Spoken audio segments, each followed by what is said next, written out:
waiting for our guests to arrive and our co-host to arrive. We have someone on the line. It's like a guessing game. I'm not sure who's waiting for us on the other end here. Well, let's pick it up and see who it is. All right. Hello. Hello, your co-host has arrived. Hi, Tracy. At least our co-host has arrived, because our guests have not.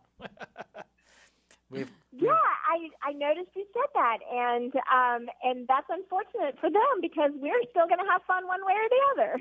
Well, not only that, but since they were going to talk about podcasting, we have an expert that I know of, that I've heard about, that's going to talk to us about podcasting, since that's what the show was supposed to be about. Anyway. Well, boy, what a missed opportunity for them, but what a great opportunity for me. Exactamundo. True. Another E.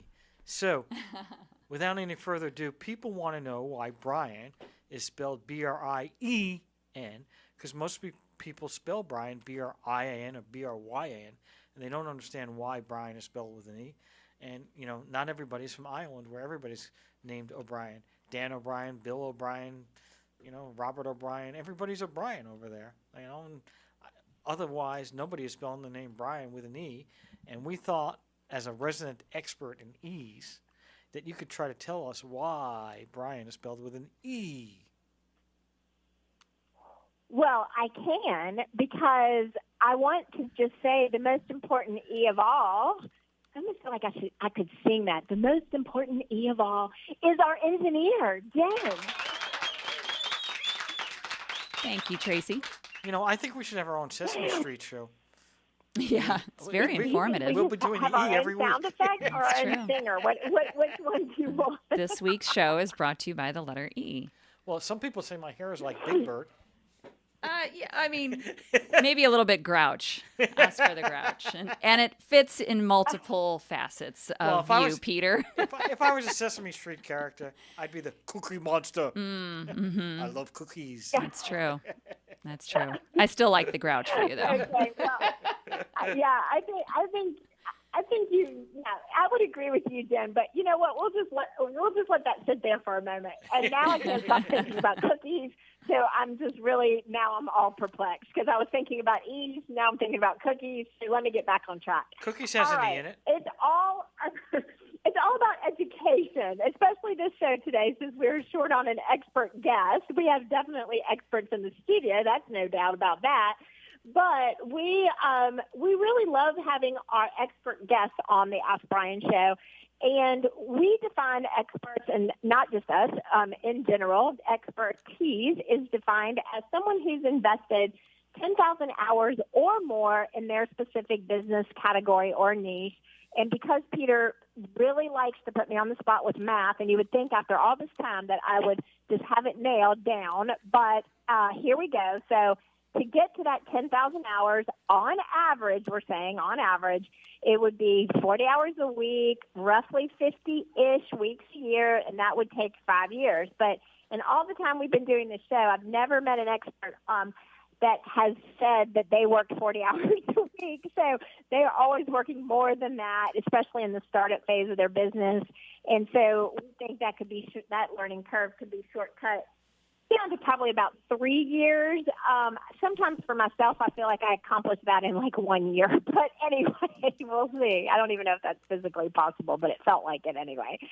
And so for that, I think we could just be very enthusiastic about the tenacity that No, we're good. No, we're not even letting you in the room if you could think of it all. Don't worry. I can always go for Monster. Oh, my God. I do appreciate your excitement and your enthusiasm and all of the things. And I have empathy for Jen, who probably What does that mean? just has to. I never heard that word. Yes, exactly. Empathy. And if I have to explain it to you, then you likely don't have it. Right, Jen? I would agree with that, yes. But I do have a big ego. Mm-hmm.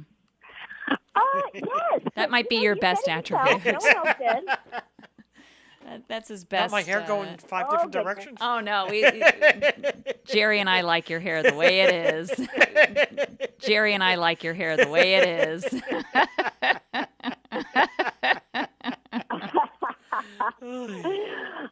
my goodness. And then there's also my favorite E. But have we gone through our other ones? Because we talked about education, we talked about experts, we got all excited and enthusiastic, shared a little bit of empathy, and even talked about energy. So I think we're probably covered all the E's, except for...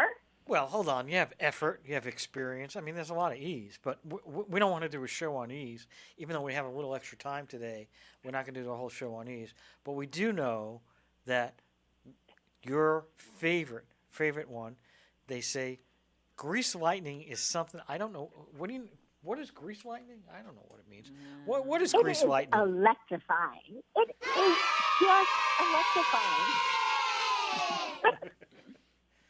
Okay. Yes, that is my favorite. I love it. Well, since our podcast guest has decided that they don't want to be on the show today for whatever reason, okay, we do have, luckily, a podcast expert on the line. And I'm going to be asking questions. And I'm not even going to pivot.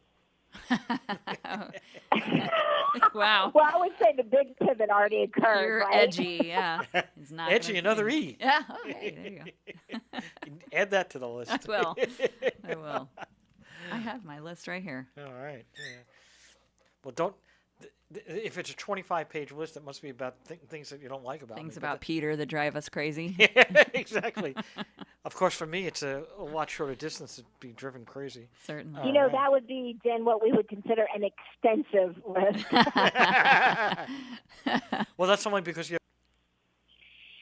I started my first podcast, and it launched on March the 8th of 2016. It is called Journey to There, Exploring the Intersection Between Personal and Business Growth. And I actually had no aspirations to start a full-service podcast production company at that point. I just wanted to have my own podcast as an extension of my consulting business. And when I looked around, there were no full-service agencies at that time. I started working on it in 2015, and there were no full-service agencies for... Oh, we've got you. We did. I think your phone just cut out, Trace. So we left you in 2015. Yeah. You left me in 2015. Well, so there were no full-service podcast production agencies at that time. So I pulled a team together because I worked in broadcast radio, as you guys know, for 20-plus years. And so I actually pulled my own team together and built my own team to launch my own podcast, and then really realized quite swiftly after that there would be a market for podcast production companies. And, almost 10 years later, here we are. And it was one of the best decisions that I ever made because I love the platform of audio, and I love how it works to help people build their businesses with their voices. So let's take a step back. So first of all, what's involved in producing a podcast? A lot more than what you would think. So with podcast production, one of the most important pieces is not actually a lot of times I get asked well, what, I want to start a podcast, what microphone should I get? And there, and the type of microphone that you end up getting is an important part of your decision. But as a business owner, what's the most important part of your decision is really determining what is the outcome that you want from your podcast in order to be a tool that drives visibility, lead generation, and ultimately sales and revenue for your business. And starting with really identifying those goals and objectives and how to get there first is really where you need to start.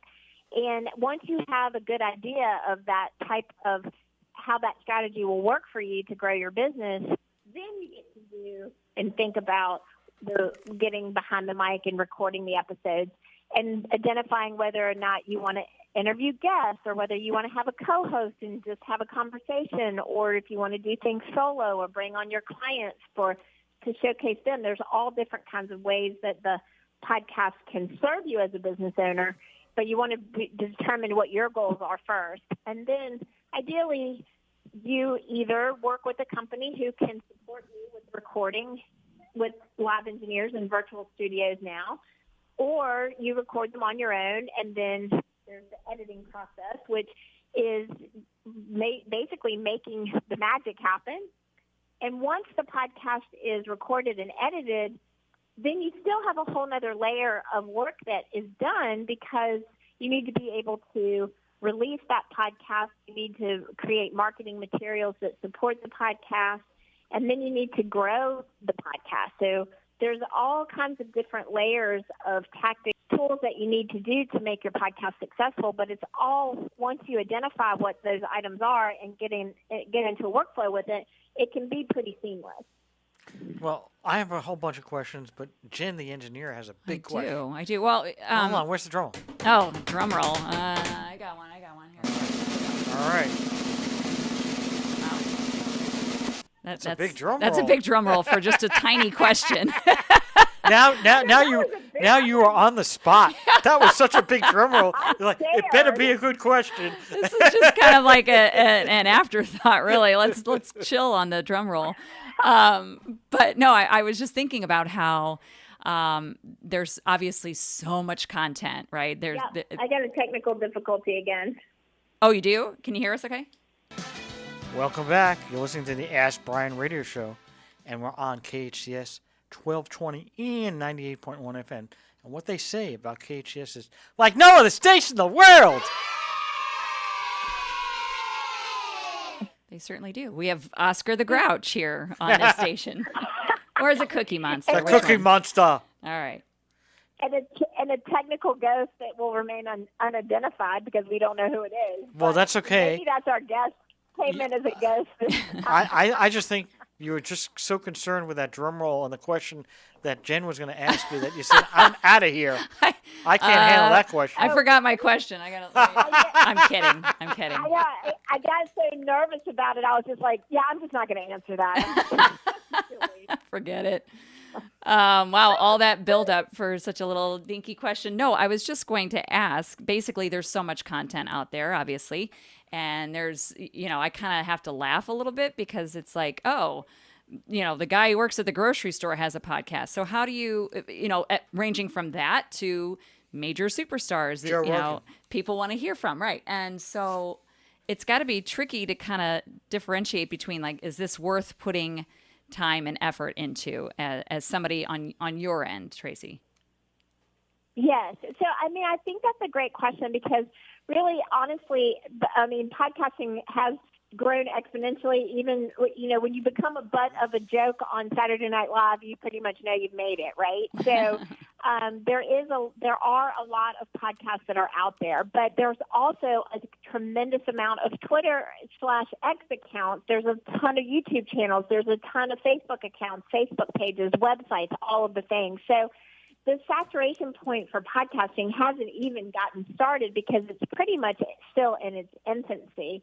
But to your point, especially if you're using your podcast to grow your business, just like you would have a differentiator for how you market yourself in other areas, you want to make sure that you have that same differentiator for how you build and create content for your podcast. Because you want to, if you're a financial advisor, for example, and you want to talk about estate planning and Roth IRAs, and you want to do that in a way that is different from any other financial advisor, then you have to dig a little deeper into how can you showcase yourself, your expertise, by doing things a little differently. And that's probably, again, comes back to that part of strategy in sitting down and really thinking through, why should I do the podcast? And if I'm going to do this, how is it going to stand out in the sea of other podcasts in general, and then also the sea of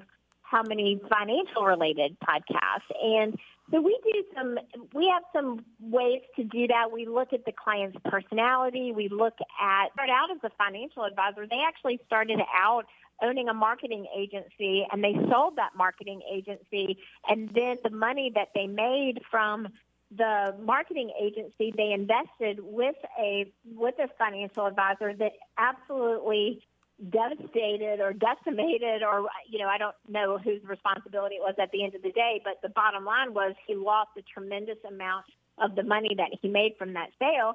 So then he became and studied and became a financial advisor in the second chapter of his business pathway to actually make sure that that didn't happen to other people. So his, what we call journey story, is what he brought to that podcast. His perspective, like how he got into the business, is completely different than maybe someone else's story.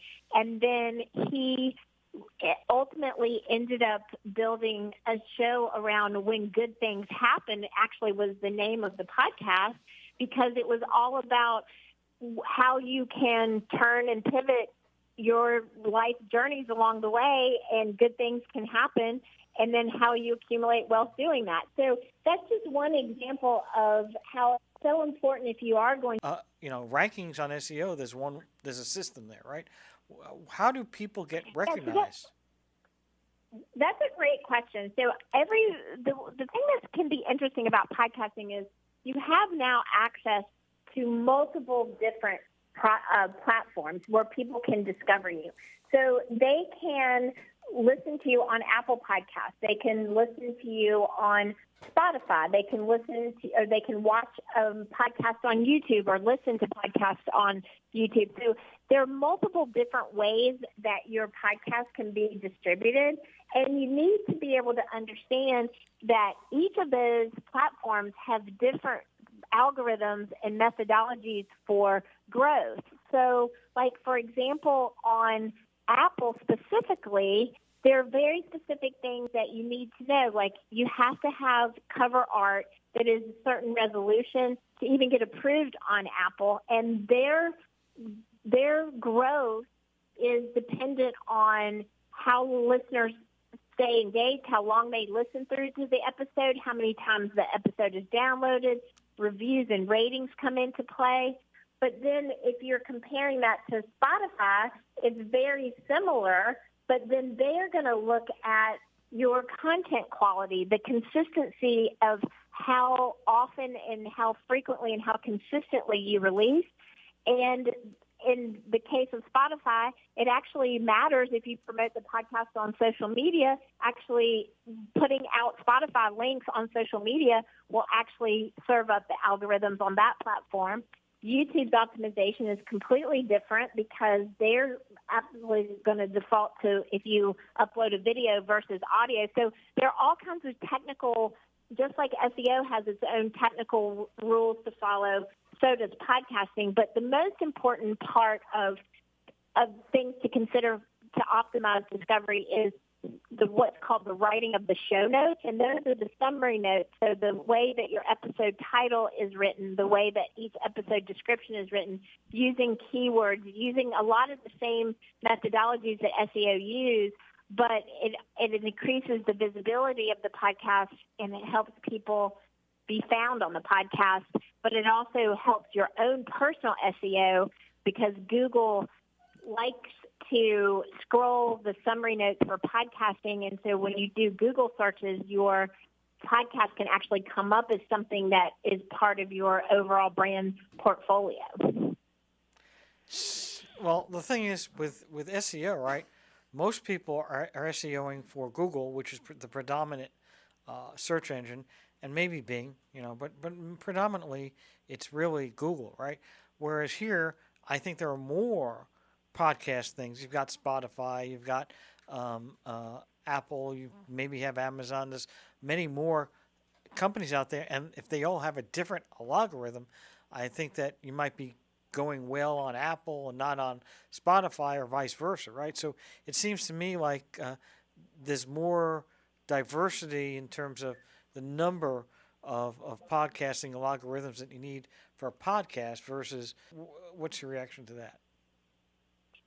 Well, I think that there are definitely differences that are going to be unique to each of the platforms, but then there are also some similarities that you just are universal, that if you follow those, that no matter what the platform is, you'll be more successful. And that is involved with optimizing the podcast, what they call the metadata. So again, that's coming back to, you have to start with the show itself. So there's signature across the board.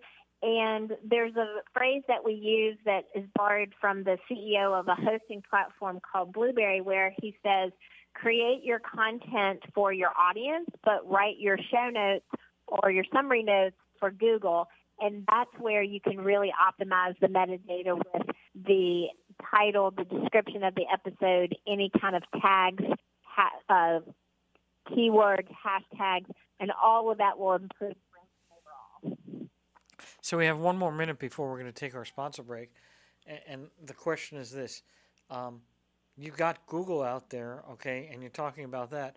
But, with Google, you can have sponsored ads. So people can pay to get ranked, right? Or they can go it organically and take their time. With podcasting, does it work the same way? I mean, is there an ability to rank yourself on a podcast platform so you can get more people to at least check out your show? So the rankings can be accelerated through a lot of the things that we talked about in terms of the listenership, the engagement, the number of downloads, how many ratings and reviews that you get, and even down to how your settings are set up on your hosting platform, your cover art, all of those things. But when we come back from the sponsor break, I'll get even more specific about some of the things that you can do that are similar to buying into Google ads and Facebook and Instagram ads and things like that. But there's a very specific strategy for audio that we could talk through, but I'll wait till we come back from the break from that because I can't do that in 15 seconds or less. Well, thank you very much. You're listening to the Ask Brien radio show on KHS 1220 and 98.1 FM. And now a word from our sponsor. And we want to say thank you to LegalSteps.com. That's LegalStepz, that's spelled with a Z.com. So these courses are really kind of made for you. They're made for the busy person who's running around with their own job, with kids, with dogs and houses and other responsibilities.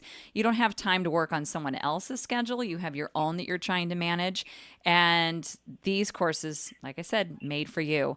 They are all online, and what I really liked about it is that you can work at your own pace.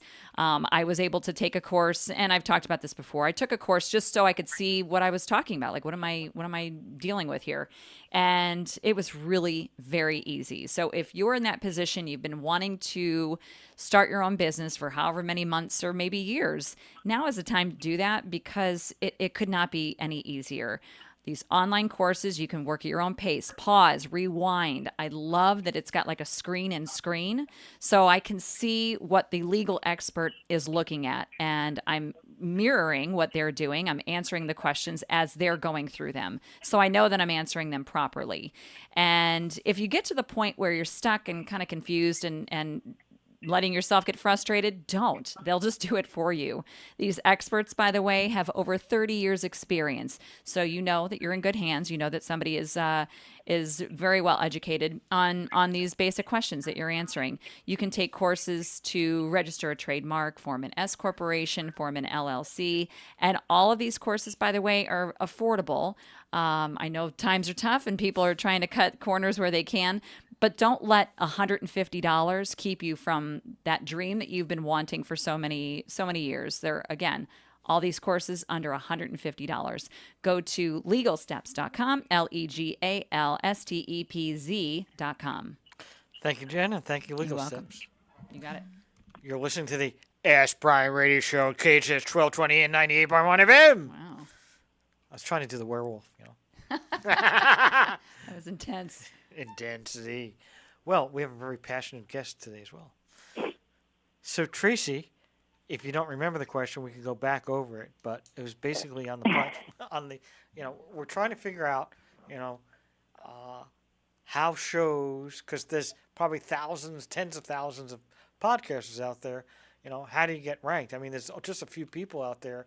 The Joe Rogans out there and 5 or 10 people that we know, but very few. How do it's kind of like, how do you make your video go viral? These are very, very tough things, and there's no real answer out there. If there was a formula, let me tell you something, somebody would be very wealthy and be selling that formula out there. So give us some more tips.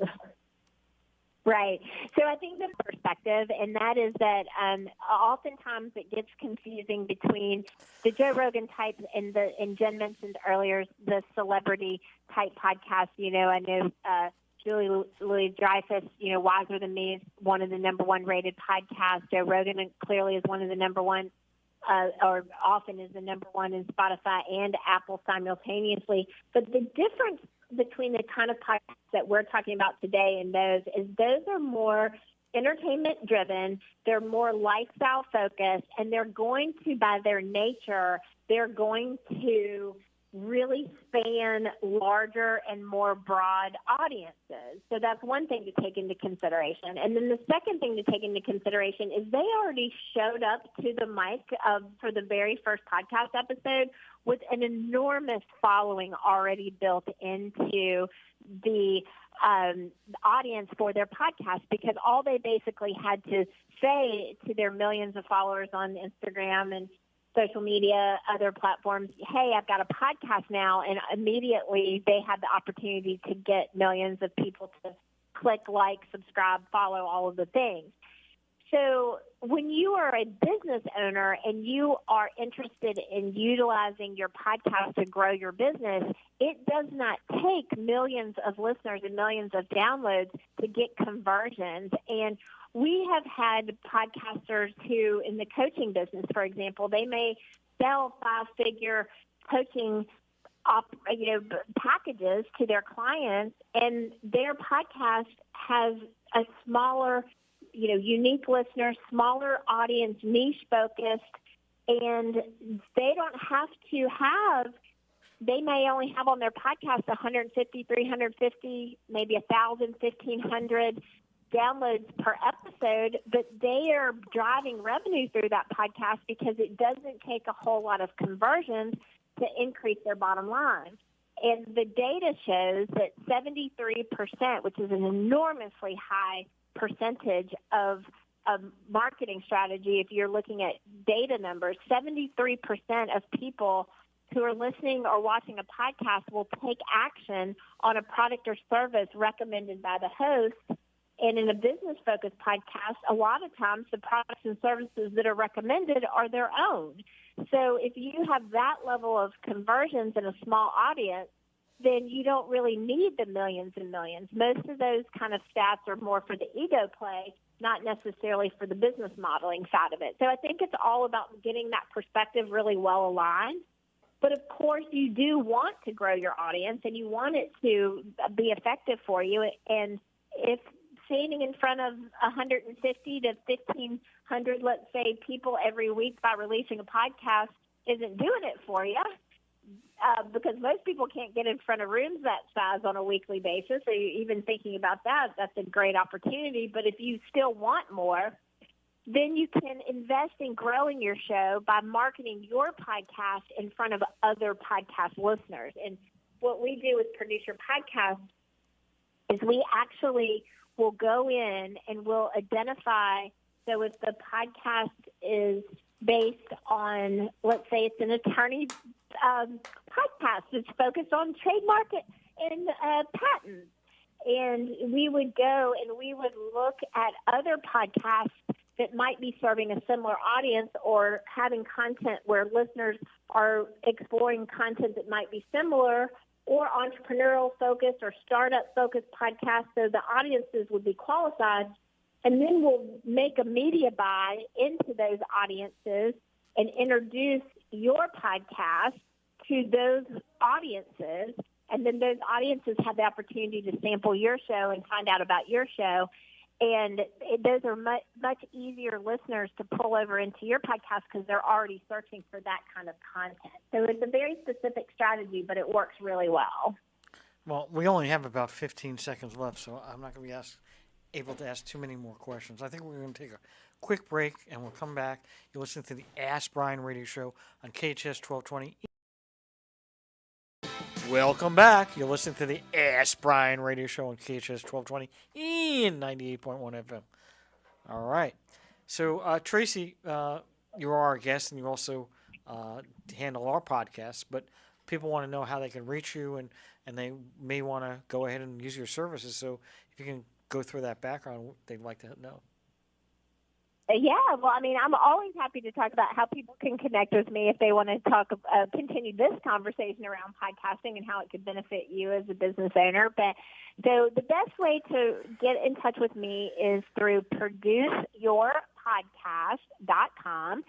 And the website has a lot of resources, tons and tons of blog posts that go into deeper information around the things that we've talked about today. There's samples of our shows, and you can hear how sponsors have been integrated. You can check out, like, say, for example, you could check out 3 or 4 different financial advisor shows, that because we spoke a lot about that as a differentiator today. We don't focus just on that business category, but we have several that you could listen to hear how each one of those shows might sell the same types of services, but their podcasts are all set up differently to educate and entertain their potential new clients. So I would say go to producerpodcast.com and you can connect, book a call, continue the chat. It would be great. And we're also the proud producer of the Ask Brien podcast. So if you want to go back and revisit this episode or some of our back episodes, you're going to have the opportunity to hear this played over and over again in your ear if you like. And you can find the Ask Brien podcast wherever you listen to your favorite podcast. But be sure to spell it correctly. That's AskBrien, the Ask Brien podcast. Wow. So, again, it still seems rather tricky and difficult to build a podcast from, 0 to 100,000 and making money at it. It seems like a very, very difficult task. So the other question I have is, so let's say I wanted to look for a lawyer or wanted to look for an accountant or a doctor and that does that podcast. I mean, so what do? I go to Spotify and just type in doctor, attorney, accountant, and then it'll pop up any ones that have those keywords? Is that how it works? Yeah, so I think the more specific you can get about the content that you're looking for is going to be helpful to get you to the right podcast. So you could, like, for example, if you were looking for something in the healthcare or health and wellness space, maybe you were looking for podcasts around nutrition, or you were looking for specific doctors that focus on fertility or endometriosis or any kind of, maybe you're wanting to find out more about diabetes or something like that. I think start with the search of the content first, or if you know the doctor's name, or if you want to even have the search to be a physician who focuses on diabetes. Like, the more specific you can get with your search in Apple and Spotify, iHeart, any of those platforms, the more likely you're going to get content that's going to be more relatable for what you're looking for. Like, again, just it's so funny because we produce a lot of more podcasts. The more niche you can search, the better exact type of content that's going to come up for you to explore. And just quickly, because we've got about another minute and a half left, let's go back to sponsorships, okay? But not just sponsorships, actually getting ranked on Spotify or getting ranked on Apple. I know there's an algorithm. I know it comes a lot to the show notes. We discussed that. But are there ways that you can pay to get those rankings? There are services, just like there are services on Instagram and Facebook and things like that, that can actually boost your downloads or increase your followers. They just become a little tricky when you make an investment in that area, because it could artificially accelerate your numbers and be a great win for you. But you have to be able to maintain and sustain that investment. And when you stop, then there could be a really large decrease in your downloads and your subscribers. So I'd be very wary of doing that without working with an expert to help you align.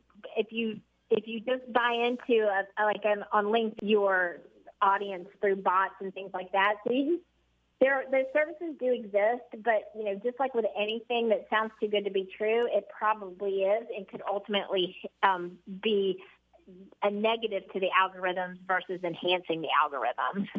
Well, we got to take a break, and obviously, Ask Brien definitely fits with that criteria because everybody loves Ask Brien. So, yes. You're listening to the Ask Brien Radio Show on KHS 1220, 98.1 FM. Over and out. Thank you very much, Traci. Appreciate your time.